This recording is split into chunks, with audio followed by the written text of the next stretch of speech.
How's it going, guys? Cody back again, dropping yet another video. Right, guys, the time is now like quarter to three Saturday morning. I was flicking through my Twitter feed, about to go and get in bed, and I stumbled across a certain tweet about a more in-depth story on the terrorist attack that took place yesterday on London Bridge in London, obviously, on Friday, the 29th of November, at approximately 2 p.m. Now, then I read the headline and then I read a bit more of the story and I was like, oh my god, as a former prisoner, I've got to cover this story because the London Bridge attacker apparently is a convicted terrorist who was out on prison release. He was on tag HDC and he had links to an Islamic cell. Now, I'm going to read the story, guys. I'm going to do my bit at the end. That he was a former prisoner that was going part of Cambridge University, right? It was obviously a very well respected university here in England. To go to their rehabilitation thing that they was having down in Fishmongers Hall in London. So a load of all ex-offenders and stuff are going together and they're going to talk about rehabilitation. And apparently this London Bridge attacker, who was a convicted terrorist, was invited to go to this rehabilitation thing, on rehabilitation on like for prisoners and everything. Now, like I said, as a former prisoner who speaks up for prisoners, I was like, oh, prisoners, let's have a nosy. And then apparently, prisoners that were at this Fishmongers Hall, where apparently this incident started, then went on to apprehend him. And apparently, the inmate that was on top of him, the last inmate that you saw that looked like he was filling him in, and was then pulled off by the armed police before the guy was shot dead, and rightfully so, was a prisoner.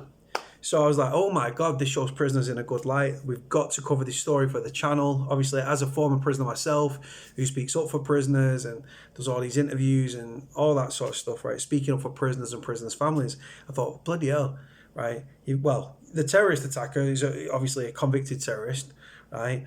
Who'd obviously been in prison, right? But then you've got prisoners that were attending this rehabilitation thing on the behalf of Cambridge University that ended up tackling the terrorist that was also in attendance. Anyway, guys, going to read the story, going to do my bit at the end. Stay tuned, guys, yeah? Link in the description below. Stories in the Daily Mirror. Headline reads, London Bridge attacker, convicted terrorist on jail release with links to Islamic cells. The attacker who killed two people this afternoon, God bless those two people, by the way, may they rest in peace, before being shot by police, had been released from jail about a year ago after agreeing to wear an electronic tag and to be monitored by authorities. The knife-wielding terrorist who killed two people before being shot dead by police was known to authorities and had connections to Islamic terrorist groups, sources understand. He was released from prison about a year ago after agreeing to wear an electronic tag and to be monitored by authorities, the Times reports. The paper said he was attending Cambridge University conference on prisoner rehabilitation being held at Fishmongers Hall and apparently threatened to blow up the building. The university said earlier it was gravely concerned for the welfare of its staff, students and alumni as it believed that they may be caught up in the attack. The suspect was a recently released terrorist prisoner believed to have been wearing a tag, a source has reported to Sky News. Then it's got pictures of obviously the incident. A security source confirmed to the Press Association news agency that he was known to police and had connections to Islamic terror groups. A maintenance worker who witnessed the London Bridge knife attack claims he was told the assailant had been in prison for terrorism offences. Jamie Backett, a 24-year-old from Purley, Croydon, said he spoke to one of the men who helped wrestle the knife man to the ground after they were taken to the Salvation Army headquarters to be interviewed by police. He told the press agency the guy who was on top of him said he, the attacker, had been in prison for terrorism, apparently. Some of the guys were on top of him were ex-prisoners and had been in the Fishmongers Hall. This guy told me he was in prison with the attacker. Mr. Backett said he just turned onto London Bridge and was heading southbound when he saw the four men tackle the attacker. He said, "As I got on the bridge, armed police pulled in front of me. There were already four pedestrians on top of the guy on the floor. One of the pedestrians was shouting at him, 'Shoot him in the fucking head.' I'm still in my van at this point, trying to turn around when the police say, 'Get out of the van,' so I had to leave it there. I then saw them, the police, shoot him 3 or 4 times. I was in shock. I wanted to get away. Everyone was shouting 'run' because he had something across his chest. It was crazy." He had a hoax suicide vest on. Mr. Backett said he legged it northwards across the bridge after the police shot the attacker. He said, "I'm pretty sure I was running away, and that's when I heard 3 or 4 more shots." He claimed the attacker was carrying 2 knives.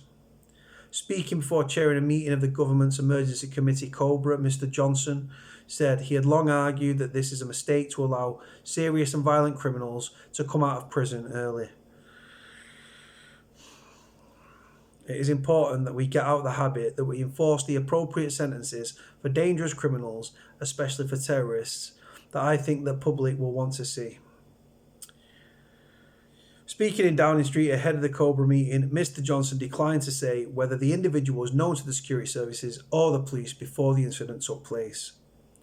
On the election campaign, he said, "I think it's important that in democracy we continue to get on with democratic process. And I think it's vital that we show some respect to the victims, to their families, and certainly we've acknowledged that, and campaigning has been suspended and the opposition parties have been suspended campaigning in London. But I think it's very important in democracy that we are not bowed, we are not intimidated by terrorism, and we get on with a normal democratic process, and that's what we will be doing." Mr. Johnson said, "We've received the heartbreaking news tonight that 2 members of the public have lost their lives in the attack, and obviously our thoughts are very much with them, their family, their friends, and their loved ones, and everybody affected by this attack. My thanks first must go out to the emergency services, to the police for their bravery and their professionalism, and to repeat again my thanks to those members of the public who put themselves at harm's way to protect others, and I think they represent the best of our country, and I thank them on behalf of the rest of the country." Metropolitan Police Commissioner Cressida Dick confirmed that 2 people had died and 3 others were injured. She refused to confirm whether or not the suspect was known to police, but said, "We will be working as fast as we can to understand who this man is, where he comes from, and whether there is anyone else who we need to find quickly who might be in touch with him." After being shot, the suspect in Friday's attack raised his arms towards the head before lying still. A second knife could be seen on the ground near his body. Footage on social media showed one man being urged to move away by armed officers before the suspect was shot at point-blank range, as another bystander, understood to be a plainclothes officer, could be seen carrying a large knife from the scene. Mr. Johnson called a meeting of the government's emergency committee, Cobra, on Friday evening, cancelled his general election campaigning events on Saturday. The Lib Dems have also decided to temporarily suspend their campaigning. Several of the people that were stabbed by the knifeman before he was stopped in his tracks on London Bridge, which was the scene of a bloody massacre in summer of 2017, where 8 people were killed and 48 seriously injured. Scotland Yard said the incident started at nearby Fishmongers Hall, and that police had bravely and professionally confronted the suspects within 5 minutes of being called. Well, that's not necessarily true, because the great British public apprehended him and some former prisoners as well that were in Fishmongers Hall. Cecilia Sodero was on the top deck of a bus going over London Bridge when she heard shots and saw a man lying on the ground with a very scary device, like a bomb device. She told Sky News she saw 6 people holding someone on the floor, and then at some point someone said, "Oh, he has a knife," and we're like, "Oh my gosh, this guy's supposed to stab someone," and people running away. The police officers finally removed the knife, but then what happened is when they shot the guy is still alive. Then they shoot, and he's trying to pull the black jacket off, so I was able to see the vest he was wearing, and it seems like a very scary device, like a bomb device. At that point, we just ran away from the bus. Also tonight, 3 children have been stabbed and a knife man is on the loose after a terrifying incident in The Hague, in the Netherlands. Now, the thing they're referring to is the alleged suicide vest, which was a hoax, what the attackers were wearing. They also wore similar vests in 2017 incident as well. Now, I just want to go back to something. One sec. I just want to go back to something. I think it's round here. Hold on. Let me find it. I'm trying to find this particular incident, particular piece, because the Prime Minister jumped straight in with, this is why we shouldn't release people out of prison early, right? Hold on.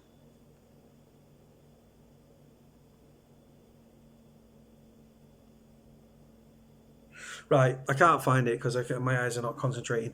But yeah, so Boris Johnson, that blithering idiot, he's saying like, "Oh, this is why we shouldn't release people from prison early."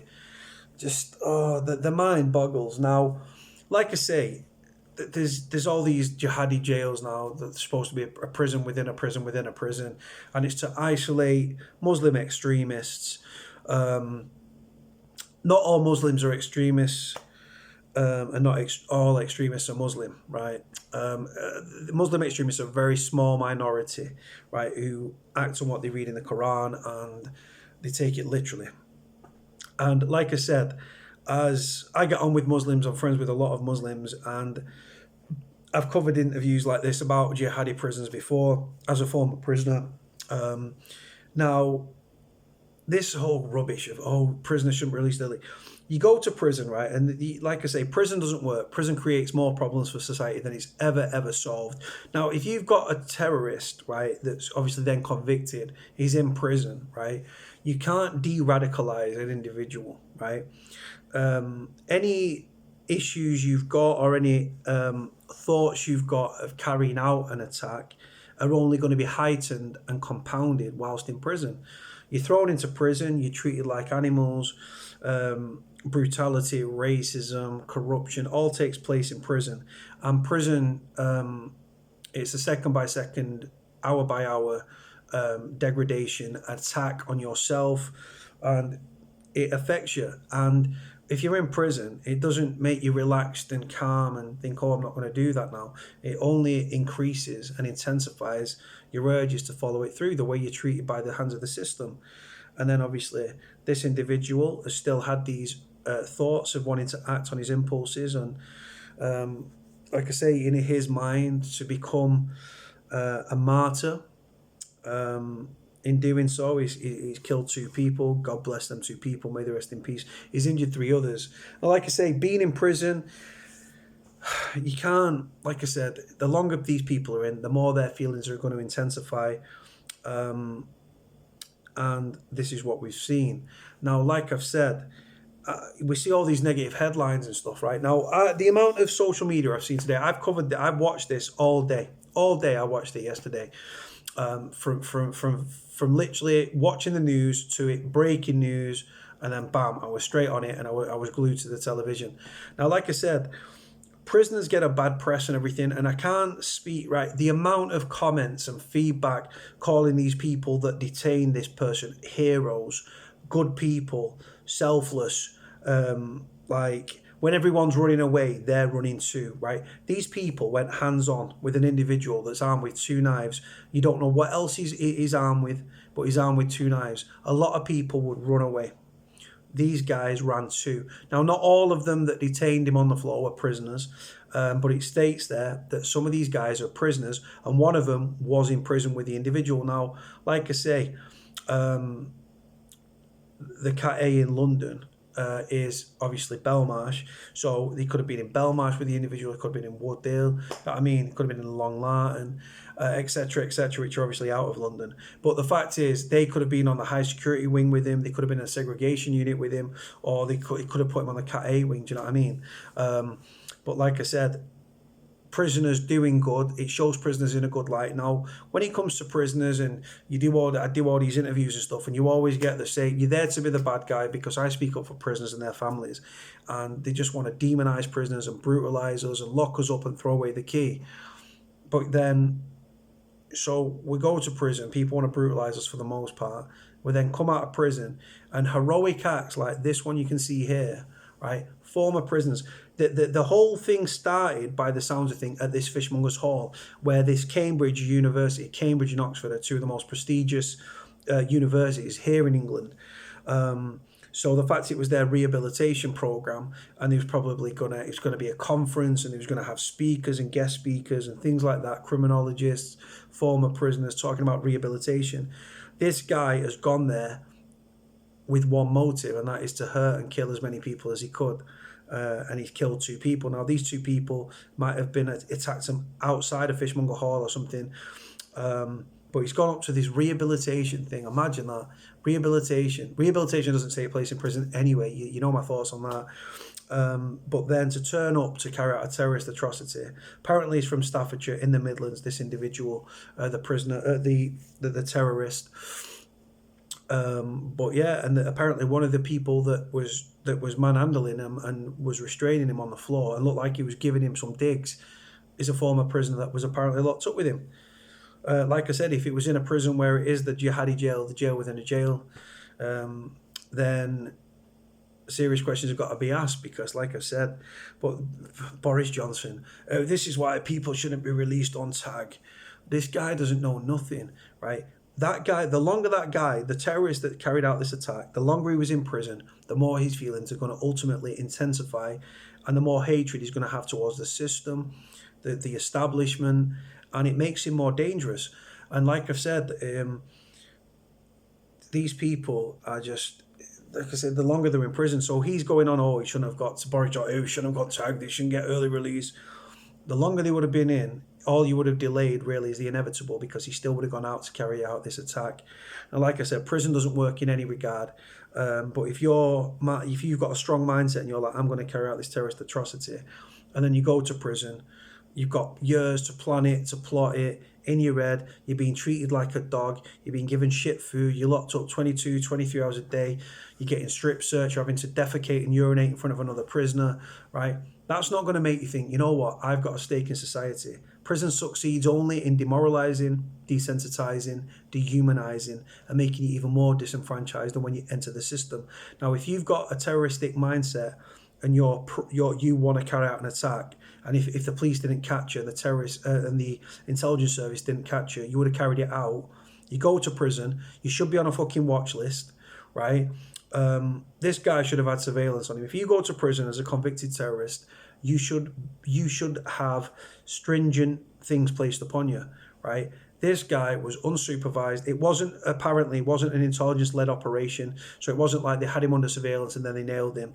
No. So the security forces, the police, MI5, MI6, serious questions have to be asked. But like I said, members of the public, these prisoners and these other people that were involved in manhandling and just detaining this fucking scumbag terrorist, right, deserve a medal. But like I said, because they're former prisoners, people will look and think, oh, the ex-cons are no good. Well, he wasn't saying that before you knew he was ex-prisoner. So I hope that they're still hailed as heroes, and it will be nice to see these people be recognised by the Queen and things like that. I genuinely do believe so. They've ultimately stopped other people dying and saved people's lives and risking their own life. They've gone to prison, they're chewed up by the system, they're spat out, right? A lot of people leave prison homeless with worse issues than they went in with, because, like I've alluded to, prison creates more problems than it solves. With terrorists, if you've really got that mindset, the longer you're in the system, the more your feelings are going to intensify, because the way you are treated in prison, and that can fuel the fan. Fuel the fan of hatred. Sorry, I couldn't get my words out then. So yeah, but yeah, prisoners doing good things, guys. Like I said, when most of society want to lock us up and brutalise us and everything and throw away the key, former prisoners, should I say, are saving people's lives. Nothing but love and respect to all those people on that bridge. God bless the victims. May that terrorist burn in hell. I'm going to leave it there, guys. Link in the comments, link in the description. Like, comment, subscribe. Cody out.